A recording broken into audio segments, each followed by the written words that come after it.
ക്രിയേഷൻസിലേക്ക് എല്ലാവർക്കും സ്വാഗതം. ഇന്ന് നമ്മൾ തയ്യാറാക്കുന്നത് അവൽ വെച്ചിട്ട് അടിപൊളി ടേസ്റ്റിലൊരു അവിൽ വടയാണ്. അതിനായി നമ്മളിവിടെ 1.5 കപ്പ് മട്ട അവൽ ഒരു ബൗളിലേക്ക് ഇട്ട് കൊടുക്കുകയാണ്. ഇതിലേക്ക് 1 കപ്പ് വെള്ളം ഒഴിച്ച് നന്നായിട്ട് മിക്സ് ചെയ്ത് ഒരു 10 മിനിറ്റ് മാറ്റി വയ്ക്കാം. മട്ട അവലിന് പകരം വെള്ള അവൽ എടുത്താലും മതി. പക്ഷേ ഒന്നുകൂടി ടേസ്റ്റ് മട്ട അവൽ കൊണ്ട് ഉണ്ടാക്കുമ്പോഴാണ്. 10 മിനിറ്റിന് ശേഷം നമ്മുടെ അവൽ നന്നായി കുതിർന്നു വന്നിട്ടുണ്ട്. വെള്ളമൊന്നും ഒട്ടുമില്ലാതെ നല്ലപോലെ കുതിർന്നിട്ടുണ്ട്. ഇനി നമുക്കിത് മിക്സി ജാറിലിട്ട് ഒന്ന് ക്രഷ് ചെയ്തെടുക്കാം. മിക്സി ജാറിലേക്ക് അവിലിട്ട് കൊടുക്കാം.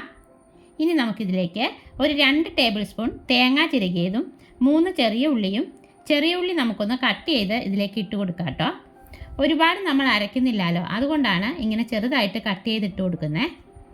തേങ്ങ ചിരകിയത് കൂടി ഇട്ട ശേഷം നമുക്കിത് ഒന്ന് അരച്ചിട്ട് വരാം. ഇതിപ്പോൾ ശരിക്കൊന്ന് അരഞ്ഞു കിട്ടിയിട്ടില്ല കേട്ടോ, ഒന്നുകൂടി അരയണം. നമുക്കിതിലേക്ക് ഒരു 1/4 കപ്പ് വെള്ളം കൂടി ഒഴിച്ച് ഒന്ന് അടിച്ചെടുക്കാം.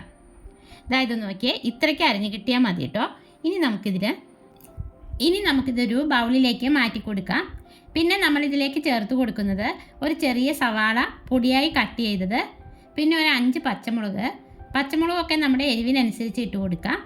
പിന്നെ ഒരു ചെറിയ കഷ്ണം ഇഞ്ചി ചെറുതായി അരിഞ്ഞത്, കുറച്ച് വേപ്പില കട്ട് ചെയ്തത്, ഒരു 1/2 ടീസ്പൂൺ കുരുമുളകൊന്ന് ചതച്ചത്, ഇതിനാവശ്യമായിട്ടുള്ള 1/2 ടീസ്പൂൺ ഉപ്പ്, ഇത്രയും ചേർത്ത് നന്നായി മിക്സ് ചെയ്യാം.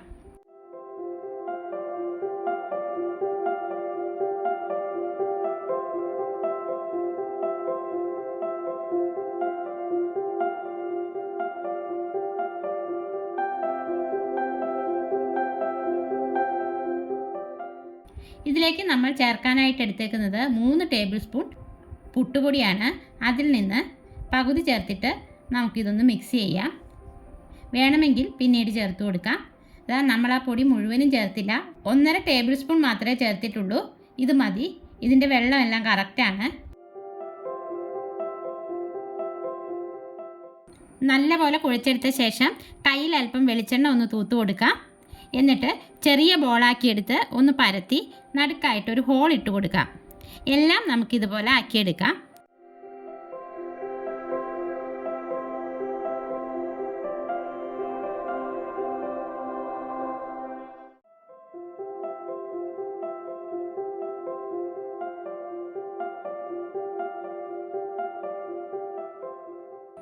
എണ്ണ നന്നായി ചൂടായ ശേഷം നമുക്കിത് ഓരോന്നായി ഇട്ട് കൊടുക്കാം. 1 മിനിറ്റ് സമയം നല്ല ചൂടിലിട്ട ശേഷം പിന്നെ മീഡിയം ടു ലോ ഫ്ലെയിമിലിട്ട് നമുക്കിത് ഫ്രൈ ചെയ്തെടുക്കാം. ഒരു വശമായി കഴിയുമ്പോൾ തിരിച്ചിട്ട് കൊടുക്കാം. ഒരു ഗോൾഡൻ ബ്രൗൺ നിറമാവുമ്പോൾ നമുക്കിത് എണ്ണയിൽ നിന്ന് കോരിയെടുക്കാം.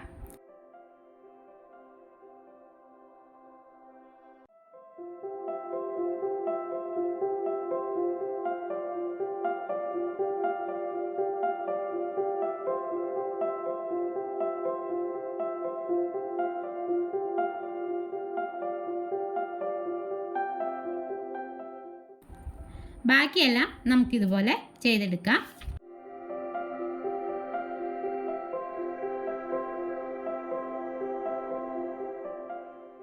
അങ്ങനെ നമ്മുടെ അടിപൊളി അവിൽ വട ഇവിടെ റെഡി ആയിട്ടുണ്ട്.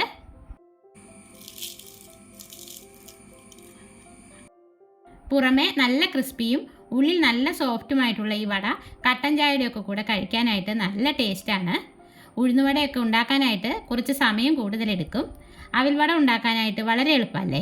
അപ്പോൾ ഈ അവിൽവടയുടെ വീഡിയോ എല്ലാവർക്കും ഇഷ്ടപ്പെട്ടെങ്കിൽ ലൈക്ക് ചെയ്യാനും ഷെയർ ചെയ്യാനും സബ്സ്ക്രൈബ് ചെയ്യാനും മറക്കല്ലേ.